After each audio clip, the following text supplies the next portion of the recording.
Acholi ang'eyo ni dano duto tie maber twal man takwo Wilfred Luo television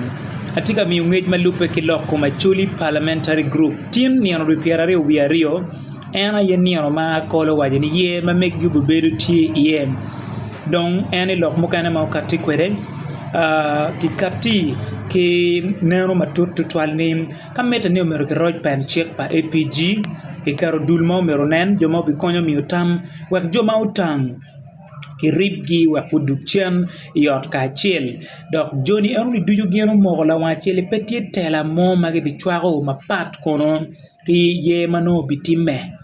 roadmap gi miyo bene kit ma ye obibedo kwede ang'age mago bedi ka choka enu ni MPs mene winyo kore ki kore man lok ma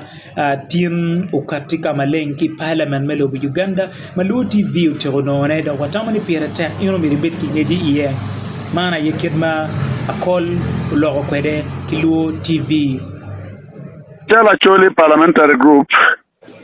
tini waberi kachoke madit oberi dana pawi abichel e parliament na Uganda. Ritake joma mi apology ma meki kungu wajani gin moke ken ma wano be kati kwede gin gi yeng kwede dokitiyo kwede. Donge kachoke ma mekwa kiguma be ober gi pero no po ngeo constitution ma megwa mabe ento ngara chele kinwa o yelo no constitution madora Acholi parliamentary group ono ne article a beach me constitution ma Acholi parliamentary group mio twero ki existing executive any eme yobo ye pa Acholi parliamentary group ketien lok ni ne lo members tini bodwa executive ma no tie ke machon mero medeki teach me yobo ye kungo wajane ye ma timeni nda pa we a beach obero ye ma luakto ye tien dana ngwen keken ene ko bere ye ni enoni ma perwate kikit ma pen chek ma Acholi parliamentary group waje kwere donge ka choke matini gin ma moke ma pere tek me achel ke mogone electoral commission ma yero magali barrio ke pere wachel mangar maloya ene ye honorable Achan Joyce Okeny omiro medeke dor ye ma Acholi parliamentary group kuno joma yubo ye ni enoni wako betie malupa ke constitution ma Acholi parliamentary group article a beach ene executive ma ono tie ma yer magali bario ke piere wachel me ario ke mio team padana dek magi luonge ni constitutional review committee ma won kome ene honorable Ojok Andrew Olanya ka lo members ario ke yero honorable father Onen Charles ka chel ki honorable Okelo Geoffrey Menua East gina deke gi minigi chabira rio within 2 weeks umir kubin ki constitutional review lo members mo keno mir mitamge kama ge mir ge lokke penchik me APG dok ma dek ma yubutin enene ke chimo advisory board bayero advisory board dano a beach ma mer kunen jema dek me achel gino mero umitam boto magi kergi chalo a constitutional review committee me ario tiki metimo reconciliation ke discipline ekin members ma Acholi parliamentary group ki keep me resolving conflict no ko matie kin member ma Acholi parliamentary group kema adep gene yobe overseeing ye ma Acholi parliamentary group jani enone won kom gitie honorable Norbert Mao minister of justice and constitutional affairs kadong lo members amege kichimo honorable Okelo Henry Oriem kichimo honorable Beatrice Atimanywa kichimo honorable Achan Joyce Okeny kachiel ki honorable Lieutenant Colonel Alanyo matie UPDF gina bichi eni tikiti adek magemioni kama agirene lo members of parliament ma Acholi parliamentary group ojo ngaro moke ken ma en wajani en daketimo yene kene ma charo wotikin dano ilo Acholi ka wajani ene yege yere eti executive manyen kuno executive machon mano ti teach ko medeke teach ni o kanen maga yer ye manyen no ye manyen electoral commission mi roadmap tin chaketin me oninda bichel ene neno ma ngad ma mir ne mir ki chime nyo amin ngad mir ki yere tigi mir metela mir cho interest metela kuno cho ke chien bor electoral commission kadon coping secretary general ma choli parliamentary group ki WhatsApp group ma choli parliamentary group ki new team ma kerge in place kadon enenda bichel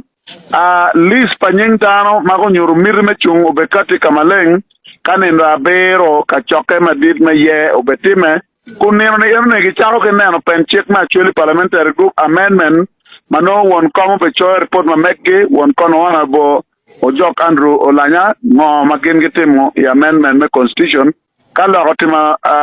approving chidong chochot ye chera nyim kuno ke gam report neno yerne ke bot executive mo berati chon ke dong executive mo berati chon ke resigning en la berne yerne ka ye cha otime many again more temetin amerne apo total no members ma choli parliamentary group makom go bertie wa ber benegi press conference ma wa chwalo reporte botu uneno kore kun walego ni no members ne parliament ma ke yer ki lo bacholi o mier ko ngeni ka ma ke luna choli dit la wan weng do ngatu mo pokel mirne metera ya choli parliamentary group me chobo mir pa en ke ken po amero apoka kid mo time ke kwa choli mir po bini kina choli parliamentary group amerne alek bene bolwa kwa mati wa kunu ni po don kwe kilo tela ma choli parliamentary group we kwa chung pe kara pero ma ti wa tie ma tek ma pelare ma wa logo ne dan ma bero wenye ko ke ya pa mirwano per kunu manda fo wa tika junge kampala ka tiro lok ma choli parliamentary group ma wa logo ne lok ma bala fo pour ki re le bim ma no mirchan wa petro refil kaneno kidme implementation ma ke pe ka timne wa onene chakti mune ma wa logo de pero ba kor mo jong cha to go bolwa kwa mo logo de me compensation chan ke no kerdan wa ko tam no sap ma ngwen wa tiga lwenyi ye ma logo de fora ker sigine ja na chawani wege speaker me parliament luon ka choke madit ma luon office of prime minister office pa minister of finance ki one mo ai tezo parliamentary group actually parliamentary group la parliamentary group waki kaberme West Nile wen ka choke madit kuno mirne no sap ma ngwen mir chakte so titi maduong inyimwa ma walega ka ngad mo matigi je o ke mone kai tigi ngur ke lwenye kinwa pekel itela ma actually parliamentary group actually tigi lok ma pere terne ripa yetaro actually wanye ne neno la ripe ka chiel ka chogo neno chogo tie no ripe pa la gara bene wil yil ke wade amera po matek luak ma choli parliamentary group alega luak wani chung o ket konkeni kumwa watiki kero metu chen meti kachiel ma wati ko choke a winyo information jamano beru ka lok mapole jomo ken wani keri wati marata o lo konyo mi utika yobo jemi ene ye kedwa mer kere den ka lok ma da ana kwana lok mer reconciliation ki conflict management kai nen conflict obino kuman chao ken konyo wa me yobo jemi mo balle wa dugi line amirne premier wa nen chomo ken ben sal gen raj miri metela ma ginti kere bene be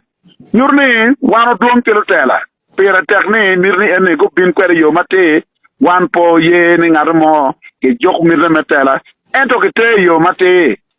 log mane ka mente ke tora ne pe kele log me ko pajo ana po ewu la chweju ko o mede wona nyim ke jem du jong wonu tete mona amoru yes honorable ma foot paya etweo yuango ma wono bitiu kere menene ukelo jomu kane ni kweku bin kama lengi what you achel adit kin ma wano te ma pera tek ene ma chimo advisory board